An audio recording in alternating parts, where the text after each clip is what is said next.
నమస్తే. Local body elections sarpanch ఎన్నికలకు సంబంధించిన నోటిఫికేషన్ రిలీజ్ అయింది. ఫస్ట్ ఫేజ్లో భాగంగా ఇవాళ నామినేషన్ల ప్రక్రియ కూడా స్టార్ట్ అయింది. ఇప్పటికే హైకోర్టులో ఒక 2-3 పిటిషన్స్ పడ్డాయి. మా గ్రామ పంచాయతీలో రిజర్వేషన్ సరిగ్గా అమలు కాలేదని, మండలంలో రిజర్వేషన్లు సరిగ్గా అమలు కాలేదని, అండ్ రేపు కూడా కొంతమంది రిట్ పిటిషన్ మేము వేయబోతున్నాము, ఈ ట్రిపుల్ టెస్ట్ని సరిగ్గా అమలు చేయలేదు, ఎస్సీ ఎస్టీలకేమో 2011 క్యాస్ట్ సెన్సెస్ తీసుకున్నారు, బీసీలకు 2024 కులగణన లెక్కలు అంటున్నారు, ఆ కులగణన కూడా సరిగ్గా చేయలేదని, ఇట్లా కొన్ని అంశాలని బేస్ చేసుకొని రేపు ఒక పిటిషన్ వేయబోతున్నామని కొంతమంది అంటున్నారు. ఆల్రెడీ వేసి విచారణ జరుగుతున్నది, ఇంకొన్ని ఉన్నాయి. జనాలు అండ్ ముఖ్యంగా బీసీలు మాత్రం 42% రిజర్వేషన్ అన్నారు. 42% కాదు కదా, కనీసం 20% కూడా అమలైతే లేదు అన్న ఒక చర్చ ఉన్నది. అసలు ఎక్కడ ఇది జరిగింది? మధ్యప్రదేశ్ అనే రాష్ట్రంలో 14-15% వచ్చే రిజర్వేషన్ ఒకవేళ ఈ తెలంగాణలోనే అమలు చేసినట్టుగా అక్కడ కూడా అమలు చేస్తే 15-20% లోపి వచ్చే రిజర్వేషన్ 30%కి పైగా ఎట్లా అమలు చేయగలిగారు వాళ్ళు? ప్రస్తుతం నా ముందు మధ్యప్రదేశ్ ఐఏఎస్ గారు నరహరి గారు ప్రస్తుతం నా ముందున్నారు. సార్తో చాలా మనం ఇంటర్వ్యూలు చేయడం జరిగింది. తెలంగాణ బిడ్డనే తను కూడా. సో ఈ రిజర్వేషన్ అంశం మీద, ఈ సామాజిక న్యాయం అంశం మీద చాలా పెద్ద ఎత్తున తను కూడా డిస్కస్ చేస్తున్నారు, మాట్లాడుతున్నారు చాలా వేదికల మీద. సార్ నమస్తే. నమస్తే రఘు. యా. నమస్తే. సో మీరు తెలంగాణలో ఉన్న సిచ్యువేషన్స్ ని గమనిస్తున్నారు మధ్యప్రదేశ్లో ఉండి. సరే, ఒక ఐఏఎస్ గా ఒక అధికారిగా గమనిస్తుండొచ్చు, ఆర్ బలహీన వర్గాల పట్ల వాళ్ళ గురించి మాట్లాడే ఒక నాయకుడిగా కూడా మీరు గమనిస్తుండొచ్చు. ఏం జరుగుతుంది సార్? తెలంగాణలో జరిగిన రిజర్వేషన్స్ పర్ఫెక్ట్గా జరిగినట్టుగా భావించాలా? సరే, 42% అమలు కాలేదు. ఎందుకు కాలేదు అని అంటే కోర్టు 50% లోబడి రిజర్వేషన్స్ అమలు చేయాలని చెప్పింది కాబట్టి చేయలేకపోయినాం. సో కాబట్టి 2019 ప్రకారమే మేము ముందుకు వెళ్తున్నాం, అంటే ఆనాడు అమలైన రిజర్వేషన్ ప్రకారమే ముందుకు వెళ్లాల్సిన పరిస్థితి వచ్చిందని గవర్నమెంట్ చెప్తున్నది. ఇంతకంటే గొప్పగా చేయడానికి ఏమైనా అవకాశం ఉందా? మీ రాష్ట్రంలో ఎట్లా చేసిరు? మీ రాష్ట్రం మీన్స్ మీరు ఇప్పుడు పనిచేస్తున్న రాష్ట్రం. మొట్టమొదట రఘు, ఇప్పుడు జరుగుతున్నటువంటి తెలంగాణలో మొదలైనటువంటి sarpanch election, local body elections కి సంబంధించినంత వరకు గత ఒక సంవత్సరం పైన నుంచి ఈ విషయాల మీద మనం చాలాసార్లు చర్చించుకున్నాం. ముఖ్యంగా తెలంగాణ ప్రభుత్వం 42% లోకల్ బాడీస్ లో బీసీలకి రిజర్వేషన్లు తీసుకొస్తాము అనేటువంటి ప్రామిస్ ఏదైతే చేసిందో అది ఈ రోజు అమలు చేయలేనటువంటి పరిస్థితులలో 2019లో ఏదైతే రిజర్వేషన్ నిర్ధారణ జరిగిందో ఆ రిజర్వేషన్ ప్రకారంగానే సర్పంచ్ ఎలక్షన్స్ లకి ముందుకు వెళ్తున్నది ప్రభుత్వం. ఓకే. అయితే అడుగడుగున ఈ 42% రిజర్వేషన్ అమలుకు సంబంధించినంత వరకు నేను చాలా సార్లు చాలా ప్లాట్ఫామ్స్ మీద ఎన్నో మీటింగ్స్ లో టీవీ ఛానల్స్ ద్వారా మీ ద్వారా చాలా సార్లు చెప్పింది ఏంటంటే 42% ప్రస్తుతం ఉన్నటువంటి పరిస్థితులలో ఇందిరా సాని కేసు ఏదైతే ఉందో 1991-92లో గౌరవ సుప్రీంకోర్టు 9 మంది బెంచ్తో ఇచ్చినటువంటి నిర్ణయం, ఆ తరువాత అరుణ్ గవాయ్, కృష్ణమూర్తి వర్సెస్ మహారాష్ట్ర ప్రభుత్వం, గవర్నమెంట్ ఆఫ్ ఇండియా 2 కేసులలో ఏదైతే గౌరవ సుప్రీంకోర్టు లోకల్ బాడీస్ కి సంబంధించినంత వరకు ట్రిపుల్ టెస్ట్ నిర్ణయం ఏదైతే పేర్కొందో వీటికి అనుగుణంగానే లోకల్ బాడీ ఎలక్షన్స్ లలో 42% రిజర్వేషన్ ని కల్పించగలుగుతాము అని అన్ని ప్లాట్ఫామ్స్ లలో మనం పదే పదే చెప్పడం జరిగింది. ఈ రోజు చాలా బాధాకరమైనటువంటి విషయం ఏమిటంటే, ట్రిపుల్ టెస్ట్ అంటే ఏంటో కూడా ఒక పాయింట్ లో చెప్తాము. నేను చెప్తా. తెలంగాణ ప్రభుత్వము అన్నీ తెలిసి లీగల్ ఎక్స్పర్ట్స్, నిష్ణాతులని అందరినీ సంప్రదించి, ముఖ్యంగా ప్రతి ప్రభుత్వంలో మాలాంటి ఐఏఎస్ అధికారులు ఉంటారు, చాలా కూలంకుషంగా అన్ని విధాలుగా ఎక్స్పర్ట్స్ ఒపీనియన్స్ తీసుకొని మరి ప్రభుత్వం ముందు ఈ నిర్ణయాలు తీసుకునే విధంగా మసోదాని తయారు చేస్తారు. ఇలాంటి పరిస్థితులలో తెలంగాణ ప్రభుత్వము అడుగుగా ఫెయిల్ అవ్వడం, దాన్ని గౌరవ హైకోర్టులలో, గౌరవ సుప్రీంకోర్టులో నెగ్గలేకపోయి ఈరోజు మళ్ళా 2019లో తీసుకున్నటువంటి రిజర్వేషన్ ప్రక్రియని అనుసరించి ఎలక్షన్స్ కి పోవడం అనేది చాలా బాధాకరం. మీరు ఏదైతే ప్రామిస్ బీసీ సామాజిక వర్గాలకు చేసినారో దాన్ని మీరు నిలదొక్కుకోలేకపోయినారు, దాన్ని అమలు చేయలేకపోయినారు. అయితే ఇందాక మీరు అడిగినట్టు మధ్యప్రదేశ్ ప్రభుత్వం సక్సెస్ఫుల్ గా గౌరవ supreme court Arun Gavai versus state of Maharashtra 2022లో ఇచ్చినటువంటి గౌరవ సుప్రీంకోర్టు ట్రిపుల్ టెస్ట్ ఫార్ములా ఏదైతే ఉందో అది చేసినటువంటి రాష్ట్ర ప్రభుత్వం ఏదైనా ఉందంటే అది మధ్యప్రదేశ్ ప్రభుత్వం. దీనికి 3 కండిషన్స్. మొదటి కండిషన్ ఏమిటంటే ఒక డెడికేటెడ్ కమిషన్ ఏర్పాటు చేయాలి. కేవలం ఈ కమిషన్ ద్వారా కేవలం ఓన్లీ లోకల్ బాడీస్ లో ఎలాంటి రిజర్వేషన్ కల్పించాలి, ఎంతవరకు రిజర్వేషన్ కల్పించాలి, ముఖ్యంగా బీసీలకి ఎంతవరకు రిజర్వేషన్ కల్పించాలనేటువంటి విషయం సంబంధించినటువంటి డెడికేషన్ కమిషన్ ఉండాలి. రెండవ కండిషన్ ఏమిటంటే ఆ డెడికేటెడ్ కమిషన్ ద్వారా విస్తృతమైనటువంటి సర్వే జరిపించి ప్రతి యూనిట్ వైజ్ ఎస్సీ ఎస్టీ బీసీలు ఎంత పర్సెంటేజ్ ఉన్నారు అనేటువంటి సర్వే చాలా స్పష్టతతో కూడుకున్నటువంటి చాలా ట్రాన్స్పరెన్సీతో కూడుకున్నటువంటి సర్వే చేయించి ఆ సర్వే వివరాలని ఒక రిపోర్టు ద్వారా ముందుకు తీసుకొచ్చి దాన్ని ప్రభుత్వానికి ఇవ్వాలి.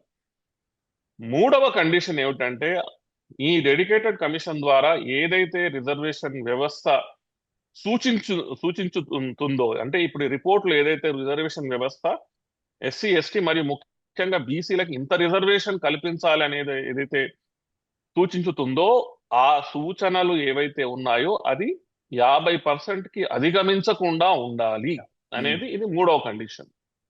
ఈ 3 కండిషన్లు ఏ రాష్ట్ర ప్రభుత్వం అయితే పారదర్శకంగా చేయగలుగుతుందో ఆ రాష్ట్ర ప్రభుత్వం తీసుకొచ్చినటువంటి ఆ డెడికేటెడ్ కమిషన్ ని రిపోర్ట్ ని గౌరవ సుప్రీంకోర్టు ఆమోదించి ఆ విధంగా రిజర్వేషన్ల పెంపు, బీసీ రిజర్వేషన్ల పెంపు జరిపించి లోకల్ బాడీ ఎలక్షన్స్ జరిగే విధంగా ఆమోదం తెలుపుతుంది.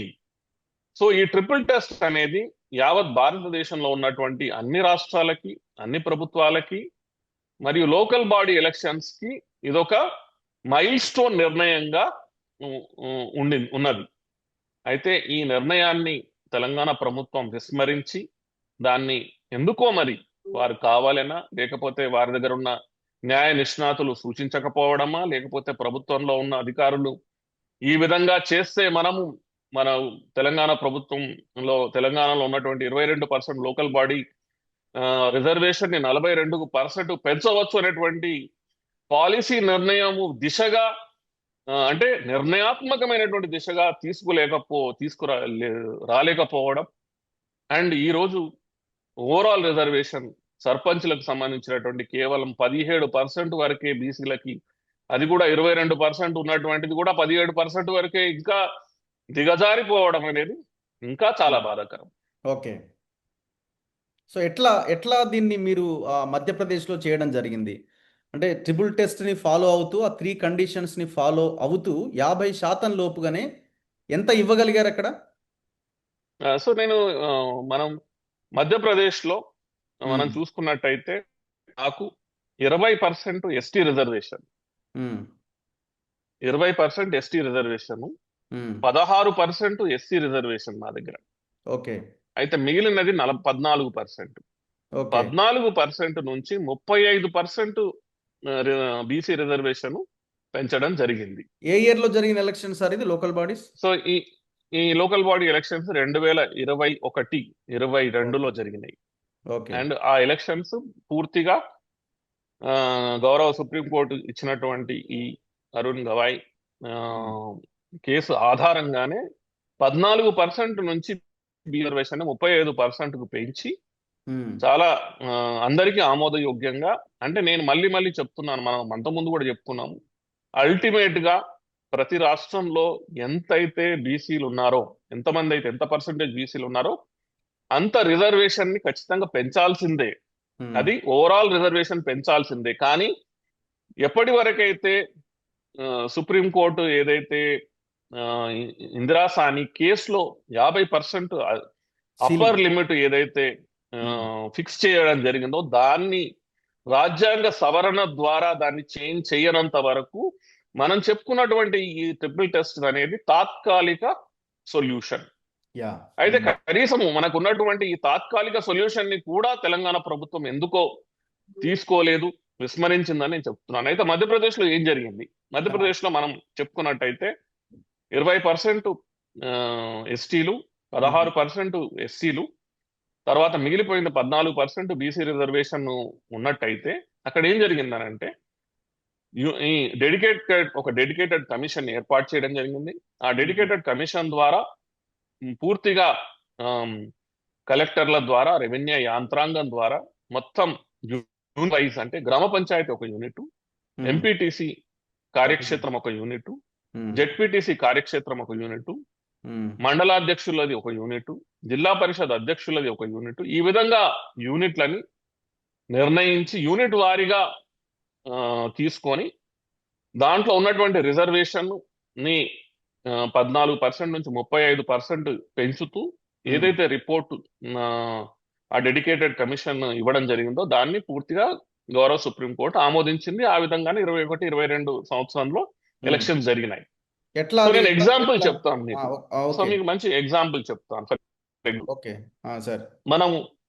మనము తెలంగాణ లో ఉన్నటువంటి ఉమ్, ఇప్పుడున్నటువంటి రిజర్వేషన్ చూసుకున్నట్టయితే మనకు షెడ్యూల్డ్ ఏరియాలు, ఉమ్. షెడ్యూల్డ్ ఏతర ఏరియాలని రెండు రకాలుగా మనం దీన్ని సపరేట్ చేసుకోవచ్చు. ఇప్పుడు ఆ బాక్స్ లో మనకు మనకు కనిపిస్తున్నది షెడ్యూల్డ్ ఏరియా మొత్తం ఎస్టీలకి 100%. 100% ఉంటుంది. ఓకే అది రాజ్యాంగబద్ధంగా వారికి. సో అక్కడ మనకి ఎస్సీలకి, బీసీలకి ఏమి ప్లస్ అన్రిజర్వ్డ్ జనరల్ ఏమి ఉండదు. ఓకే మనము షెడ్యూల్డ్ ఏతర ఏరియాల గురించి మాట్లాడుతాం. షెడ్యూల్డ్ ఏరియాలో మనం చూసుకున్నట్టయితే మనకి తెలంగాణలో మాక్సిమం 9% ఎస్టీలకు రిజర్వేషన్, మాక్సిమం 19% ఎస్సీలకు రిజర్వేషన్, ఉమ్. మరియు మాక్సిమం 22% బీసీలకు రిజర్వేషన్ తెలంగాణలో. ఉమ్. ఇది మూడు మనం కలుపుకుంటే 9 + 19 + 22 కలుపుకుంటే 50%. 50% మించకుండా రిజర్వేషన్ అమలు చేయాలి. ఉమ్. అయితే ఫర్ ఎగ్జాంపుల్ ఉదాహరణకి ఒక గ్రామ పంచాయతీ తీసుకుందాం.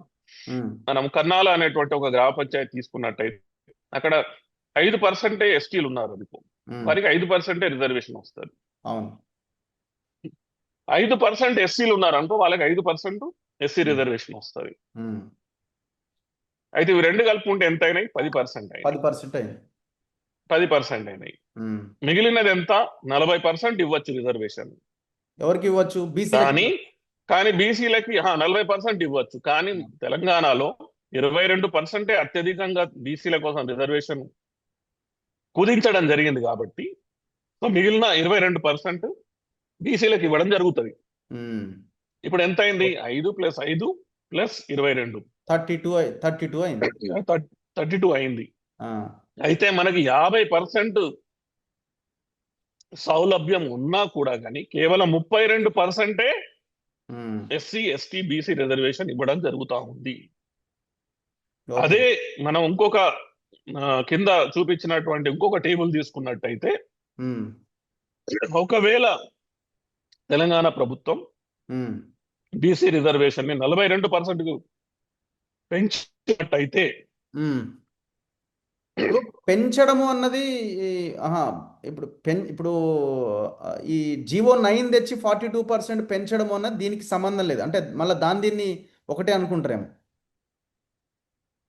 ఇప్పుడు జీవో 9 ద్వారా 42% రిజర్వేషన్ పెంచబోతున్నామని ఏదో జీవో తీసుకొచ్చారు కదా సార్.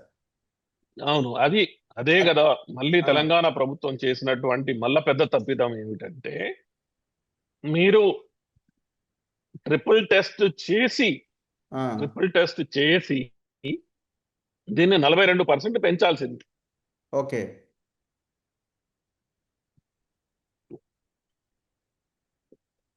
అయితే దాంట్లో ఏమయ్యేది? యూనిట్ వైజ్ అయ్యేది రిజర్వేషన్. కానీ వీళ్ళు ఏం చేసినారంటే ఒక జియో పట్టుకొచ్చి ఓవరాల్ రిజర్వేషన్ తెలంగాణలో 42% చేసినారు. Overall reservation. మీరు చెప్తుంది యూనిట్ వైజ్ రిజర్వేషన్, నేను చెప్పేది unit wise reservation. So overall reservation మీరు ఏం చేసినారు? ఆల్రెడీ 9% ఎస్సీలు ఉన్నారు, ఉమ్, 19% ఎస్టీలు ఉన్నారు. ఉమ్, ఇది 28%.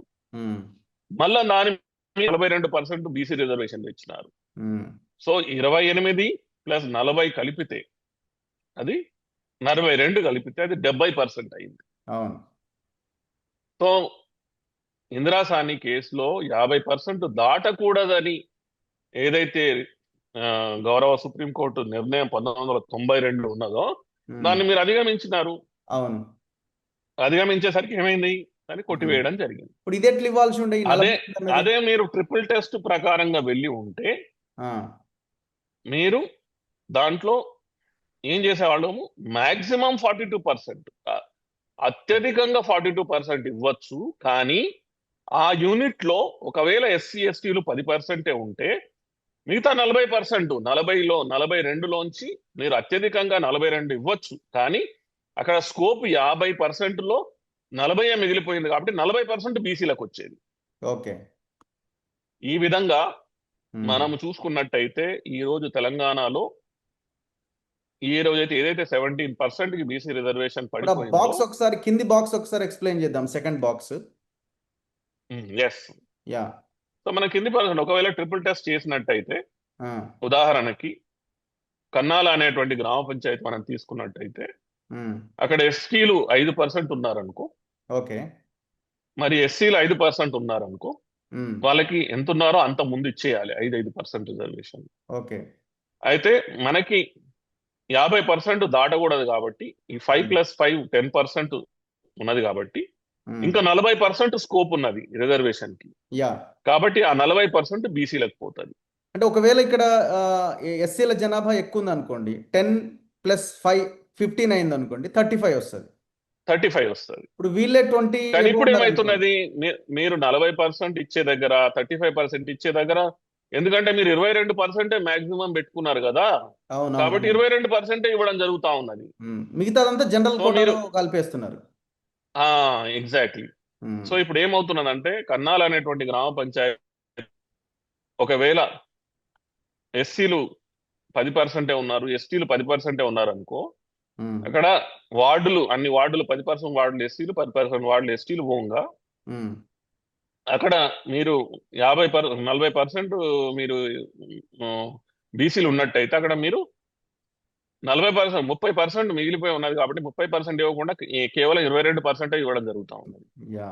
సో దానివల్ల ఏమవుతుంది? 42% అవుతుంది, మిగతా అంతా జనరల్ వెళ్ళిపోతుంది. సో ఇప్పుడు ఉమ్, జనరల్ వాళ్ళకి మీరు ఒక రకంగా పరోక్షంగా మీరు హెల్ప్ చేస్తూ ఉమ్, మీరు ట్రిపుల్ టెస్ట్ చేయలేదు. ఉమ్. అంటే ట్రిపుల్ ఇంకొకటి టెస్ట్ ఇక్కడ, చేసి ఎవరి ఉంటే ఈ పాయింట్ని మీరు తప్ప నేను అనుకుని ఎవరు అడగలే.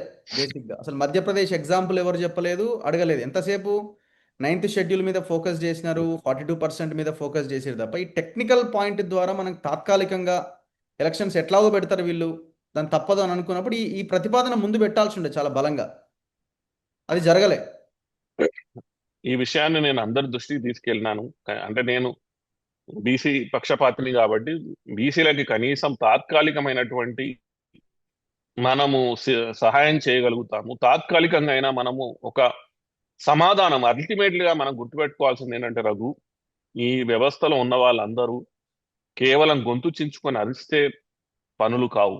ఉమ్, మనము ఏదైనా అడగని లీగల్ గా వెళ్ళి వీటిని సమాధానం వెతుక్కోవాలి.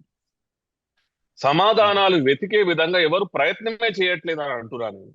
ఆ, కేవలం కేవలం ఒంటెద్దు పోకడల దృష్టిలో పెట్టుకొని మేము ఇంత ఇస్తాం, మేము 42 ఇస్తాం, 50 ఇస్తాం, 60 ఇస్తాం, 70 ఇస్తాం అంటున్నారు. కానీ అది లీగల్ గా సాధ్యమా అసాధ్యమా అనేటువంటి విషయం మీద అసలు దృష్టి ఉమ్, సంధించడం లేదు.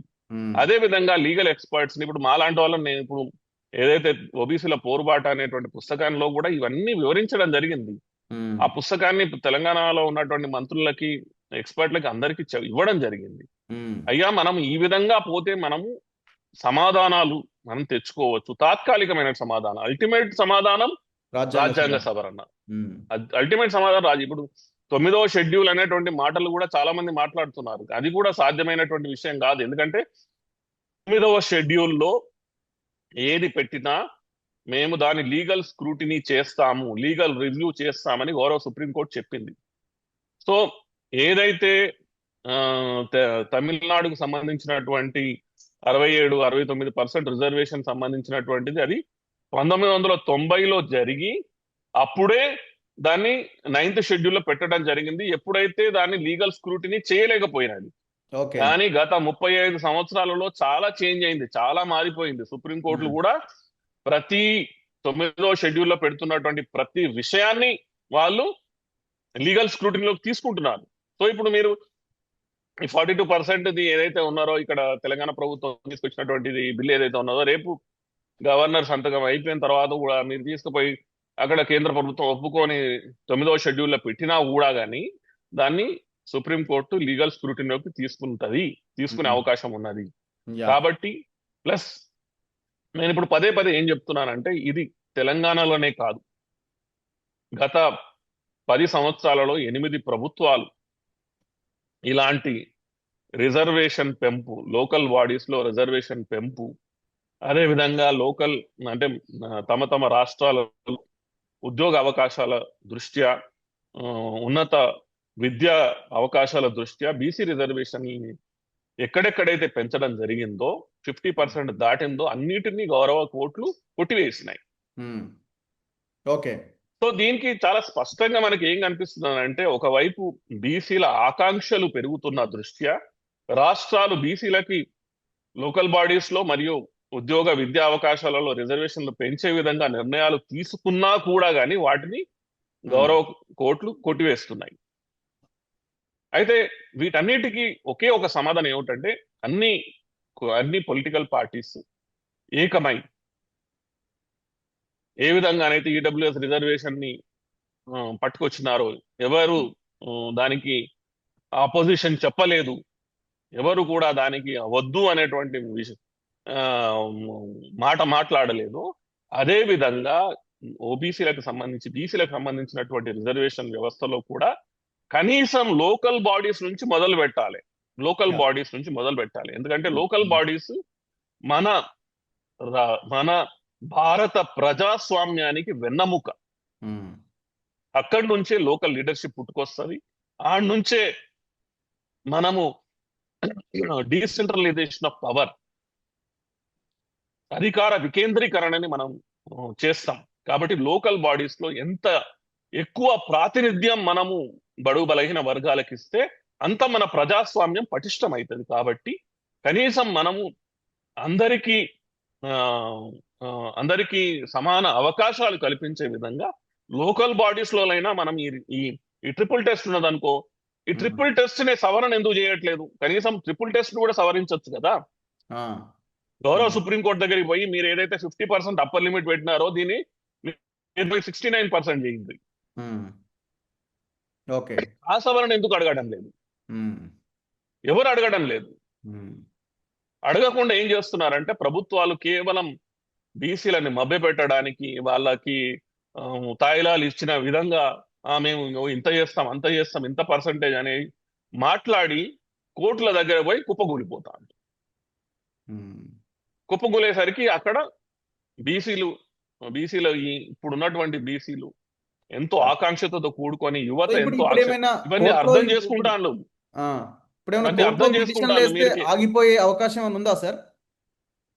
నేనేమంటున్నానంటే, ఈ పెటిషన్ వేసే వాళ్ళు ఒకే ఒక పాయింట్ మీద పెటిషన్ వేస్తే ఖచ్చితంగా గౌరవ హైకోర్టు దీన్ని పరిగణలోకి తీసుకుంటారు. ఏంటి అని అంటే, తెలంగాణ ప్రభుత్వము ట్రిపుల్ టెస్ట్ చేయలేదు, చేసినటువంటి ఒక డెడికేషన్ కమిషన్ వేసింది, ఆ తర్వాత ఒక తథాకథిత ఒక సర్వే చేయించింది, ఆ తర్వాత దాన్ని ట్రిపుల్ టెస్ట్ అని చెప్పలేకపోవడం ప్లస్ ఆ నిర్ణయానికి అనుగుణంగా నిర్ణయం తీసుకున్నట్టు కూడా ఎక్కడ జియో ప్రకటించలేకపోవడం, ఇవన్నీ చేసి ఏం చేసిందనంటే ట్రిపుల్ టెస్ట్ చేయలేదు అనేదే చూపించింది. కాబట్టి ఇప్పుడు గౌరవ హైకోర్టులో పోయి, సార్ అయ్యా మీరు ట్రిపుల్ టెస్ట్ చేయమనేసి వీరికి నిర్దేశం ఇవ్వండి, ఇచ్చి ట్రిపుల్ టెస్ట్ కి అనుగుణంగా ఈ రిజర్వేషన్ ని చూడండి, ఎంత తక్కువ రిజర్వేషన్ మాకు కల్పించడం జరుగుతూ ఉన్నది, కనీసం ట్రిపుల్ టెస్ట్ చేసి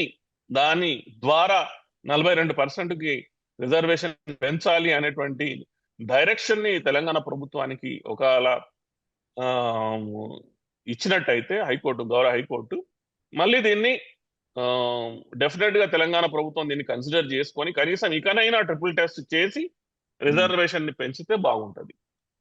ఎనీవే చూద్దాం సార్, మరి ఏం జరుగుతుందో ఏంటో. నామినేషన్లు అయితే స్టార్ట్ అయిపోయినాయి. సో మరి ఎలక్షన్, మరి వీళ్ళు వేసే పిటిషన్ కోర్టు ఎంతవరకు పరిగణలోకి తీసుకుంటుంది. కానీ ఇది ముందే జరగాల్సి ఉండే, ఆలస్యం జరిగిపోయింది. అవును, ఎనీవే ముందే జరగాల్సింది. జరగాల్సి ఉండే. Anyway thank you sir, thank you very much. Okay Raghu, right all sir, the best. Thank you very much. చూస్తూనే ఉండండి మన తొలి వెలుగు.